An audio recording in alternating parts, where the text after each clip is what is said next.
Bueno, pues hemos visto que una de las consecuencias de esos dos postulados de relatividad de Einstein, quizás la más importante, es que el tiempo deja de ser ese marco incuestionable, absoluto, que transcurre por igual para todos los observadores.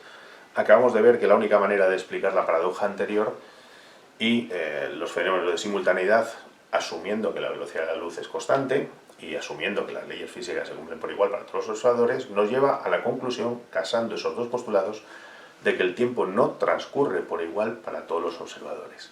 Es decir, el tiempo es relativo. Y si no transcurre por igual, pues vamos a ver precisamente cómo transcurre en cada caso. Entonces, imaginemos esta experiencia donde tenemos un observador interestelar que está ahí metido en su nave es muy grande, de una gran altura, ¿de acuerdo?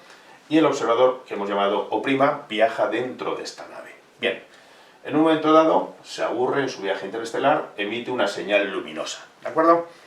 Y esa señal luminosa se propaga con velocidad c, evidentemente, ¿de acuerdo? Y va a llegar al espejo que tenemos aquí arriba, en el techo, y va a volver otra vez hasta el foco del que salió, ¿de acuerdo? Si entendemos que la velocidad de la luz es constante y es c, entonces el tiempo que este personaje, vamos a llamarlo delta t', va a medir para el transcurso de ida y vuelta del haz, el haz recorre 2 veces la altura h, ¿de acuerdo? Por tanto será 2 veces h partido de c, ¿de acuerdo? Por tanto, para este observador O', este es el tiempo que emplea la luz en ir y volver del foco al espejo, ¿de acuerdo?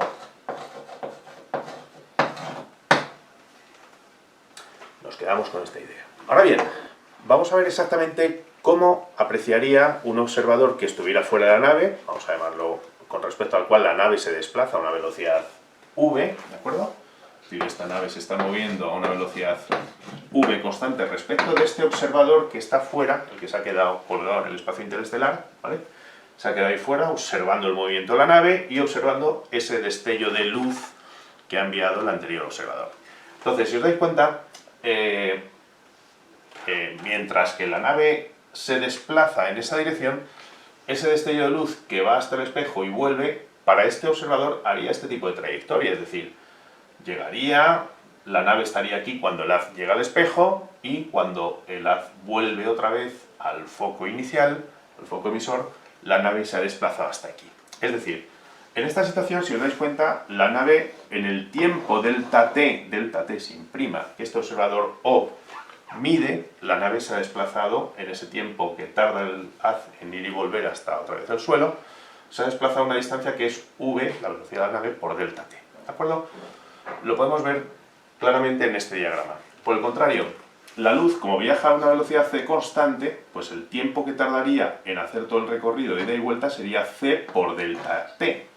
Es decir, ese tiempo que él mide, delta t, la nave se ha desplazado, insisto, v por delta t, y la luz se ha desplazado en total c por delta t. ¿De acuerdo? A velocidad constante, según el segundo postulado de Einstein. Bien. Eso lo podemos reflejar en este dibujo, es decir, este diagrama que tenemos aquí lo vamos a reflejar en este dibujo. Es decir, tendríamos, por tanto, que si consideramos este triángulo rectángulo formado por la altura de la nave, la mitad de la distancia que se desplaza la nave en el tiempo delta t, que sería v delta t medios, y esta hipotenusa, por tanto, sería c por delta t medios, ¿de acuerdo? Fijaos que aplicando simplemente el teorema de Pitágoras en esta construcción gráfica que tenemos aquí, tendríamos que la hipotenusa al cuadrado, es decir,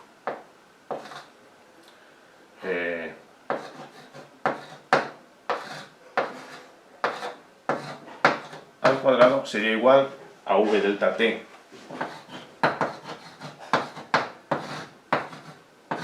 medios al cuadrado más h al cuadrado, ¿de acuerdo?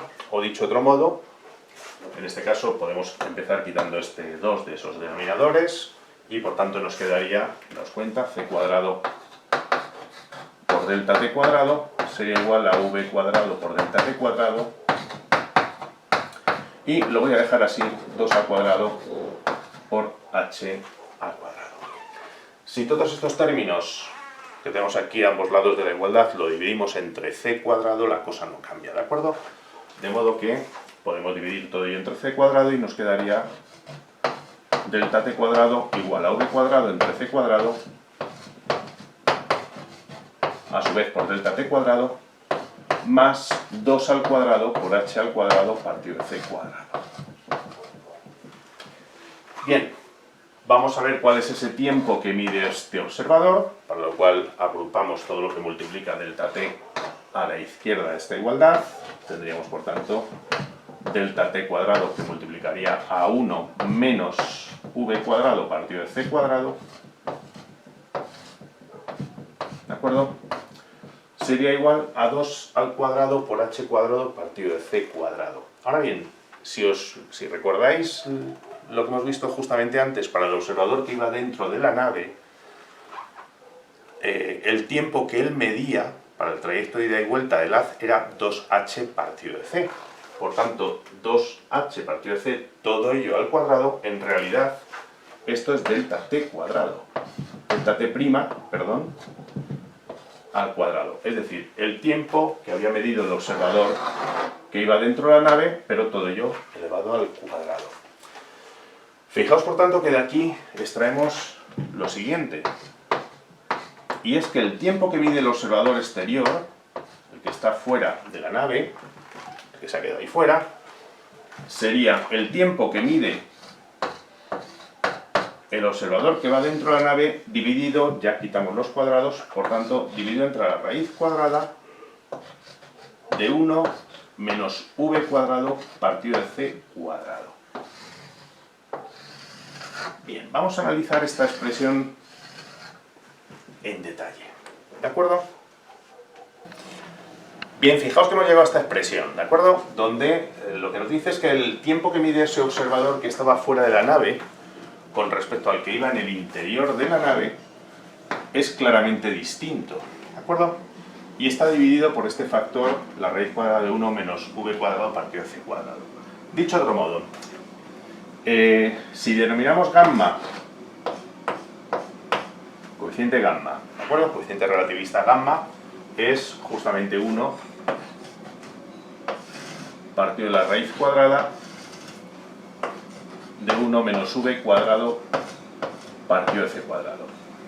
Bien, daos cuenta que definiendo este factor gamma, entonces llegamos a la conclusión de que el tiempo que mide el observador que permanece fuera de la nave equivaldría a multiplicar gamma por el tiempo que mide el observador que va dentro de la nave. ¿Qué significa esto? Fijaos que v, de entrada, para que esta raíz pueda ser real, esto nos está indicando una cosa: el valor máximo de v, de la velocidad a la que podría desplazarse un objeto, tendría que ser como máximo igual a c, puesto que en ese caso v cuadrado entre c cuadrado nos quedaría 1 a la raíz de 1 menos 1, ¿de acuerdo? Es decir, no podría llegarse por tanto a ese valor, ¿de acuerdo? Para no tener una indeterminación. En consecuencia, v, por mucho que queramos, siempre va a ser menor que c, ¿de acuerdo? Es decir, podemos llegar, fijaos que por ejemplo en el acelerador de partículas del CERN, en HC, podemos llegar al 99,99999 veces o tanto por ciento de c, ¿de acuerdo? Es decir, puede ser 0,9999 no sé cuántos 9 es c, pero no c, es decir, va a ser c solamente sería para la luz, para los fotones, ¿de acuerdo? Pero los demás cuerpos evidentemente no van a llegar nunca a esa velocidad de la luz. Por tanto, la velocidad de la luz, primera consecuencia, es un valor límite, ¿de acuerdo? La velocidad de la luz es un valor límite.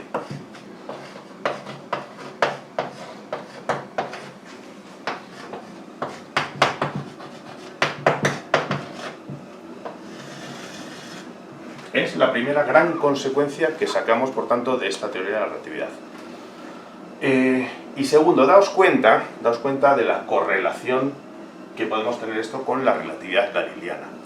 ¿Por qué nosotros, cotidianamente, para todos nosotros, el tiempo transcurre por igual y si quedamos a las 12, nos vemos todos a las 12 sin ningún problema? Porque en general, en nuestro mundo cotidiano, en el que nos desenvolvemos, transcurre en límites en que v es mucho menor que la velocidad c. Y si v es mucho menor que la velocidad c, este término es despreciable y nos quedaría en esa situación que gamma sería igual a 1 y por tanto delta t y delta t' valdrían exactamente lo mismo. Es decir, este es el marco de la relatividad galileana.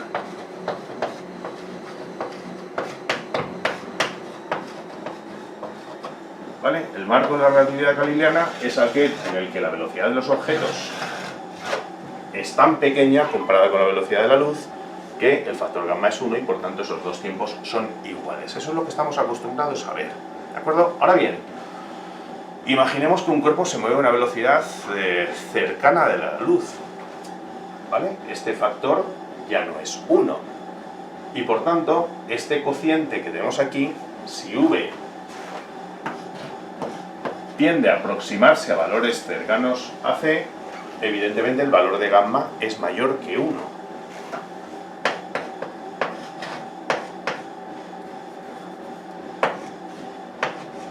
Gamma va a ser mayor que 1. ¿Qué quiere decir eso? Quiere decir que este observador va a medir siempre tiempos mayores que este otro observador. Es decir, el tiempo delta t, si gamma es mayor que 1, delta t es mayor que delta t'. Dicho de otro modo, esto significaría que para el observador que va dentro de la nave, el tiempo transcurre más despacio que para el que está fuera de la nave. Para el que está fuera de la nave el tiempo transcurre cierto tiempo, pero ese tiempo es menor para el que va dentro de la nave. Es decir, si por ejemplo fuera de la nave, vamos a poner un ejemplo, imaginemos que en un evento han transcurrido igual 5 años, pudiera ser que el que va en el interior de la nave, para él hubiesen transcurrido 3 años. Y esto introduce paradojas de las que vamos a hablar a continuación. Pero ese tiempo, como veis, es menor. ¿Qué quiere decir? Que para el que va dentro de la nave el tiempo va más despacio, el tiempo se ralentiza, el tiempo transcurre más lentamente y esto es justamente lo que se conoce como fenómeno de dilatación del tiempo. Es decir, para cuerpos que se mueven a velocidades próximas a la de la luz o se acercan a velocidades próximas a la de la luz, el tiempo transcurre más lentamente. ¿De acuerdo? Transcurre más lentamente. Y eso es lo que se conoce precisamente como dilatación del tiempo, siendo esta la fórmula de la dilatación del tiempo. Es decir, cualquiera de estas dos fórmulas, el factor gamma, que es el que vamos a utilizar habitualmente, corresponden a la fórmula de dilatación del tiempo. Vamos a poner ahora un ejemplo numérico para ver qué significa esto y sobre todo las consecuencias que esto tiene y digamos el golpe que supone para nosotros para el sentido común, porque claro, esto nos extraña cuando hablamos de dilatación del tiempo, pero ¿cómo va a ser que el tiempo transcurra de distinta manera para uno y para otro? ¿Cómo va a ser que si para uno han pasado 5 años, para el otro han pasado 3? ¿Eso qué significa? Pues significa que esos 3 años que pasan para el que viaja dentro de la nave es un tiempo biológico, es su tiempo biológico, el que él mide y el que miden sus células y todo su cuerpo. Es decir, esa persona envejece más lentamente que la persona que estaría midiendo el tiempo delta t, la persona que estaría fuera. Es decir, el tiempo transcurre más lentamente a todos, absolutamente a todos los efectos, como vamos a ver ahora en un ejemplo. Bien, fijaos todo lo que hemos hablado antes de que el tiempo transcurre de forma distinta según qué observadores, lo vamos a verificar en este ejemplo, ¿de acuerdo? Imaginemos esta situación que nos plantea este problema, donde nos dice una nave interplanetaria viaja desde la Tierra hacia un exoplaneta que se encuentra a 7 años luz de la Tierra, ¿vale? Medido desde la Tierra, 7 años luz medido desde la Tierra. Y la nave viaja con una velocidad que es el 80% de la velocidad de la luz, es decir, expresaríamos esa velocidad siempre en términos de 0,8 veces c, ¿de acuerdo? La pregunta es cuánto dura el viaje según el control de tierra, es decir, según el observador que se ha quedado en tierra, o según los observadores, los astronautas que van en el interior de la nave, ¿de acuerdo? Bien, primera cuestión. ¿Es habitual en estos problemas en los que hablamos de viajes interplanetarios, interestelares, pues dar distancias que son grandes en años luz? ¿De acuerdo? Cuando hablamos de una distancia de 7 años luz, recordad que esa distancia es la distancia que equivaldría a la que recorrería la luz propagándose a 300.000 km por segundo a lo largo de 7 años. Y esa distancia, como todas las distancias que hablemos en años luz, la vamos a representar de la siguiente manera: 7 veces c. ¿De acuerdo? Por tanto, nuestra distancia, 7 años luz, la vamos a representar de esa manera: 7 veces c. Bien, según el control de Tierra, esta es la distancia que hay desde la Tierra hasta ese exoplaneta. Y por tanto, la duración del viaje, es decir, el tiempo delta t que hemos denominado, sería pues simplemente la distancia que recorre entre la velocidad a la que se mueve. Es decir, 7c entre 0,8c. Y daos cuenta que, puesto que 7c lo estamos considerando como 7 años luz, este tiempo que obtenemos será en años, ¿de acuerdo? Por tanto, 7c entre 0,8c nos conduce a que ese viaje duraría 8,75 años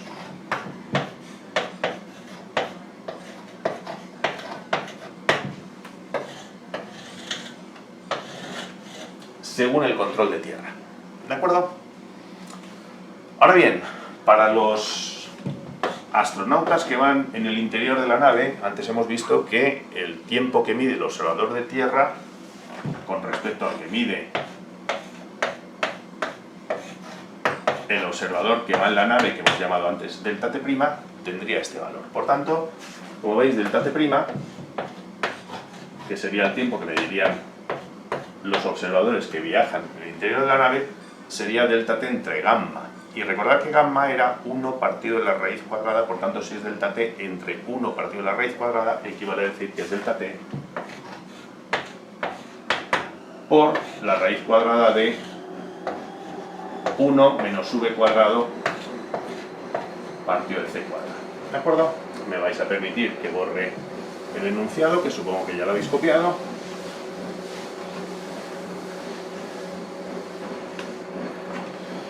Y esa raíz, si os dais cuenta, esa raíz que tenemos ahí,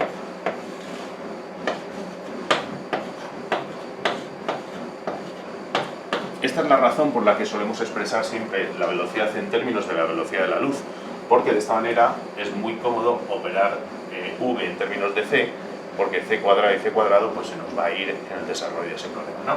Por tanto, nos quedaría que sería 1 menos 0,8 al cuadrado, ¿vale? Y por tanto este factor, esta raíz cuadrada que tenemos ahí, tendría un valor de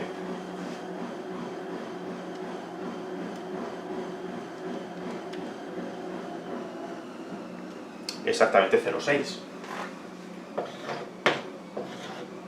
Y por tanto el tiempo que mide los observadores o los astronautas, en este caso, que van en el interior de la nave, sería 0,6 veces el que mide el observador de Tierra. Es decir, que si en Tierra han medido 8,75, para ellos habrían transcurrido 5,25 años.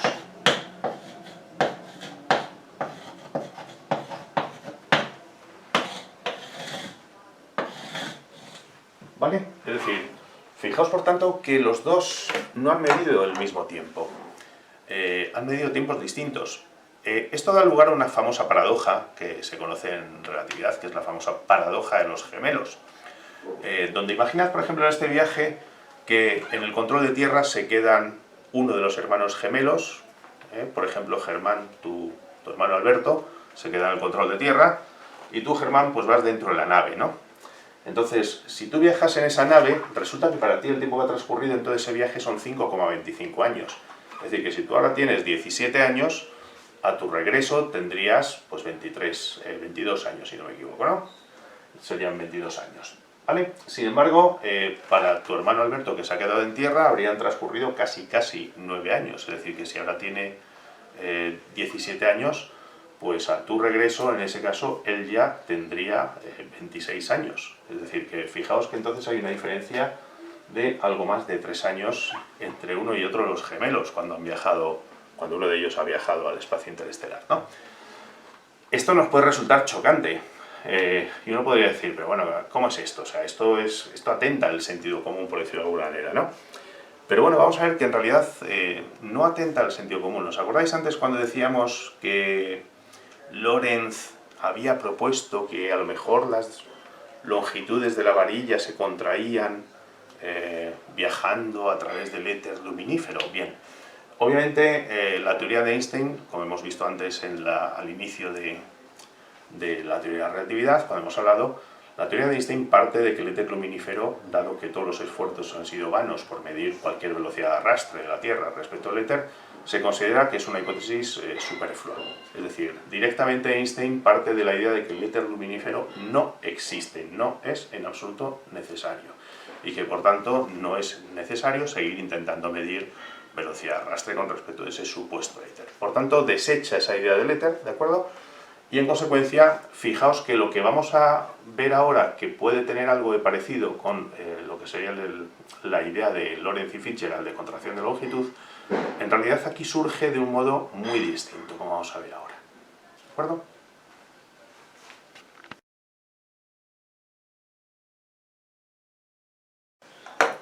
Bueno, ese resultado que hemos visto antes en el problema, que nos puede parecer extraño, que nos puede parecer paradójico, que el tiempo transcurra de manera tan diferente para el observador que viajaba en la nave con respecto al que se queda en tierra, ¿vale? Esa paradoja de los gemelos que comentábamos antes, tiene también una explicación. Es decir, realmente hemos dicho que el tiempo no es ya un marco absoluto, pero es que el espacio también deja de ser un marco absoluto. Recordad que en la relatividad galileana decíamos la distancia entre dos puntos es invariable sea cual sea el observador, ¿de acuerdo? Y eso era congruente con el hecho de que el tiempo transcurría por igual para esos dos observadores. Eso en la relatividad galileana.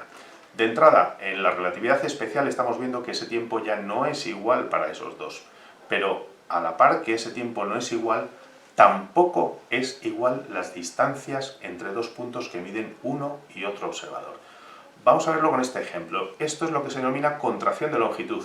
Y curiosamente el resultado al que llegamos os va a sonar porque se parece mucho a ese al que antes habíamos comentado que habían propuesto Lorentz y Fitzgerald, pero luego hablamos de cuál es la diferencia conceptual entre la propuesta de Lorentz y Fitzgerald y la propuesta de Einstein. Bien, imaginad la siguiente situación. Esto es una regla grande de dimensiones interplanetarias, lo que queramos, ¿vale? Y volvemos al ejemplo ese del destello que lanza en esa nave interestelar de altura h y tal y cual, ¿no? Entonces, imaginemos que en lo que tarda este destello es justamente la distancia que nosotros queremos medir y que va a medir este observador estacionario. ¿De acuerdo? Perdón, estacionario. Este observador exterior, respecto al cual la nave se mueve con velocidad v. Bien, ¿qué longitud mide para este objeto el observador O? Pues el observador O, evidentemente,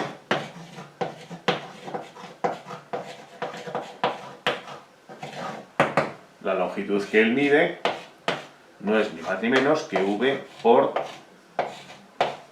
delta t. ¿De acuerdo? Por tanto, para este observador, esa sería esa longitud que habría entre estos dos puntos. Vamos a denominarlo, por ejemplo, A, y este punto que vamos a denominar B. Ahora bien, esa misma longitud de la regla que hemos dicho que para el observador que estaba fuera sería la longitud v por delta t, siendo delta t el tiempo que él mide en lo que llegaba el haz otra vez hasta el suelo. En el caso del observador que va dentro de la nave, su visión es la siguiente, es decir, ese objeto, esa regla, se está desplazando bajo sus pies, en el sentido opuesto al que él se mueve, y ese objeto se desplaza bajo sus pies con una velocidad v, que era la velocidad con la que él se desplaza, ¿no?, respecto al observador exterior. ¿Qué significa eso? Significa que si en el momento en que él inicia la medición de la regla, que es cuando lanza el destello hacia arriba, y finaliza la medición de la regla, que es cuando el destello llega abajo y el objeto ya está aquí, entonces él va a medir para ese objeto una longitud L', puesto que para él este tiempo que tardaba la luz en ir y volver desde el techo otra vez hasta la base era delta T', la longitud que él va a medir, L' será igual a V por delta T'. Ahora, si recordamos, la correlación que había entre los dos tiempos que uno medía es que delta T, recordad que era gamma por delta T' y en consecuencia delta T' sería delta T partido de gamma. Es decir, que por tanto la longitud que él mide, L', será igual a V por delta T partido de gamma, y puesto que V por delta T es justamente la longitud L que está midiendo el observador que estaba fuera de la nave, llegamos a la conclusión de que la longitud que mide el observador que está dentro de la nave respecto del mismo objeto resulta contraída, como veis, en ese factor gamma. Es decir, el observador que va dentro de la nave mide distintas distancias. Las distancias para él son más cortas. Es decir, que L' es menor que L. Y a esta fórmula, por tanto, puesto que para el observador que va en el interior de la nave la longitud parece contraerse, ¿de acuerdo? Lo llamamos la fórmula de la contracción de longitud. Y ahora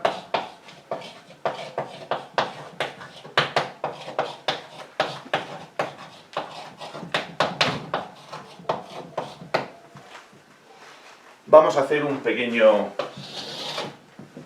repaso, un background. Vamos a ir para atrás con respecto a algo que hemos visto hace unos momentos cuando hablamos de la interpretación del experimento de Michelson y Morley. Bien, fijaos que esta longitud que hemos obtenido aquí, ¿vale? Dado que gamma es 1 partido de la raíz cuadrada de 1 entre la raíz cuadrada de 1 menos v cuadrado partido de c cuadrado, significa que L' sería L por la raíz cuadrada de 1 menos v cuadrado partido de c cuadrado. Y entonces, si habéis estado atentos a los vídeos anteriores, diréis, anda, entonces Lorentz y Fitzgerald tenían razón. Tenían razón cuando nos decían que esta varilla se contraía. ¿De acuerdo? Bien, efectivamente, daos cuenta, y esto no es casual, es decir, el resultado es el mismo, con lo cual, a partir de estos postulados de Einstein, veríamos cómo efectivamente esto que se asume de modo natural resolvería por fin ese experimento de Michelson y Morley. Pero daos cuenta que conceptualmente es muy distinta la hipótesis ad hoc que decíamos que hacían Lorentz y Fitzgerald frente a, digamos, esta teoría bien establecida que es la teoría de la relatividad de Einstein. Lorentz y Fitzgerald no cuestionaban, esta es la gran diferencia, no cuestionaban en ningún momento el marco absoluto espaciotemporal. No lo cuestionaban, es decir, para ellos ese marco era absoluto y ellos pues seguían pensando que existía, digamos, ese éter luminífero que todo lo inundaba y tal. Pero sobre todo la idea fundamental es que no cuestionan el marco espaciotemporal, simplemente nos hablan de que por alguna razón física las interacciones electromagnéticas viajando en la dirección de propagación, viajando en la dirección en la que la Tierra se trasladaba a través de ese supuesto éter, resultaban contraídas en ese factor porque quizás esas interacciones electromagnéticas se veían afectadas por ese desplazamiento, ¿de acuerdo? Eso era una razón que evidentemente, como veis, es una hipótesis un poco traída por los pelos. Fijaos que el resultado al que llegamos, que es el mismo, finalmente, en este caso, parte de cuestionar radicalmente el espacio absoluto marco espaciotemporal. Es decir, ese marco espaciotemporal deja de ser absoluto, los tiempos dejan de ser los mismos para los distintos observadores y esa diferencia de tiempos se manifiesta en tanto en cuanto la velocidad a la que se muevan los objetos se vaya aproximando a la velocidad de la luz, ¿de acuerdo? Es decir, como no podía ser de otra manera, la relatividad de Einstein se correlaciona con la relatividad de Galileo, ¿de acuerdo? De entrada ya vemos que ese factor de correlación supone que si la velocidad es muy pequeña, este factor se nos hace 0, gamma se hace 1, y que por tanto los tiempos pasan a ser iguales para un observador y para otro. Pero, por eso, digamos, el artículo de Einstein habla sobre la electrodinámica de los cuerpos en movimiento. Cuando esos cuerpos en movimiento se aproximan a velocidades cercanas a la luz, próximas a la luz, en un determinado porcentaje, como vemos, las cosas cambian, es decir, cambia el marco temporal, cambia el tiempo se dilata para ese observador que se mueve, para ese observador que está en movimiento, o lo que es lo mismo, lo podríamos explicar también análogamente diciendo, bueno, también la distancia es que se contrae. De hecho, fijaos que el problema que hemos puesto antes de ese observador que quedaba en Tierra y el otro que salía al exoplaneta, que estaba a 7 años luz, etcétera, etcétera, lo podríamos haber resuelto de otra manera, que es considerar cuál es la longitud que para cada uno de esos observadores, a qué distancia está ese exoplaneta. Es decir, que podemos ver, por ejemplo, si ese exoplaneta, esa distancia L, para el observador que era o que estaba en Tierra era 0,7 veces c, ¿de acuerdo? Pues para el observador, esa distancia d', en ese caso, para los que viajan en la nave, sería esa distancia d dividido entre el factor gamma, ¿de acuerdo? Es decir, que para ellos esa distancia sería 0,7 veces, perdón, 7 años luz, creo que era, ¿no? 7 años luz, partido de el factor gamma, que creo recordar que la raíz cuadrada de 1 menos v cuadrado nos había dado 0,6, ¿no? Por tanto, el factor gamma sería la inversa de 0,6, es decir, el factor gamma sería 1,6 periodo, ¿de acuerdo? Y eso significaría entonces que la distancia d' para los que viajan en la nave, pues realmente sería de 4,2 años luz.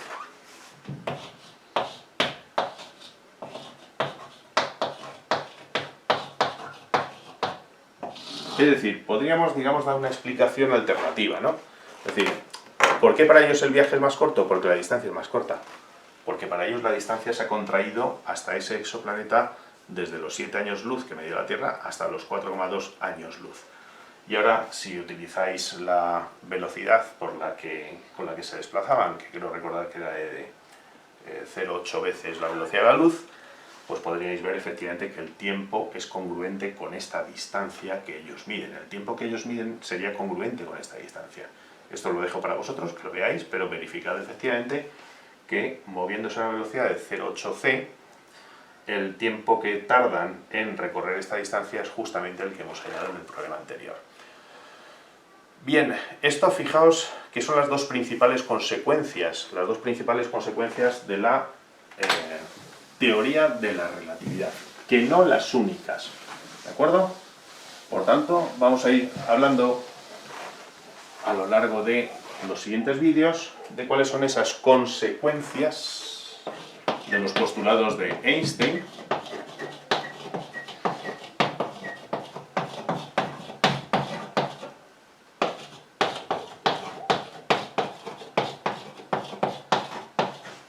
y hemos visto que una de ellas es